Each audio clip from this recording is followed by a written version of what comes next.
महाविकास आघाडीत सर्व काही पद्धतशीरपणे सुरू असून तीनही पक्षांमध्ये परस्पर संमतीने जागा वाटप होईल असा दावा काँग्रेस प्रदेशाध्यक्ष नाना पटोले यांनी केला आहे। दसऱ्यानंतर जागा वाटपाची घोषणा केली जाईल असंही ते म्हणाले।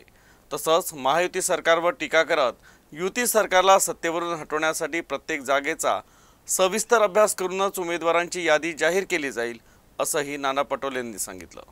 आमच्या इथं फार एकदम सिस्टमॅटिक चालू आहे। प्रत्येक जागेवर चर्चा सुरू आहे आणि निवडून येण्याच्या क्षमतेवरच त्या पक्षाला जागा द्यायचा असा आमचा निर्णय झालेला आहे।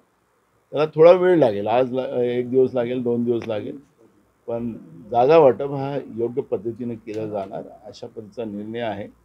आणि दसऱ्याला या दसऱ्याच्या दुसऱ्या दिवशी काय आता आम्ही परवा एकत्रित येतो आहे, उद्धवजी, मी आणि शरद पवार साहेब, तर त्यामध्ये निर्णय करू आणि पहिली लिस्ट जी आहे ती केव्हा जाहीर करायची याचा निर्णय या 2 दिवसामध्ये पुढच्या आठवड्यामध्ये केला जाईल।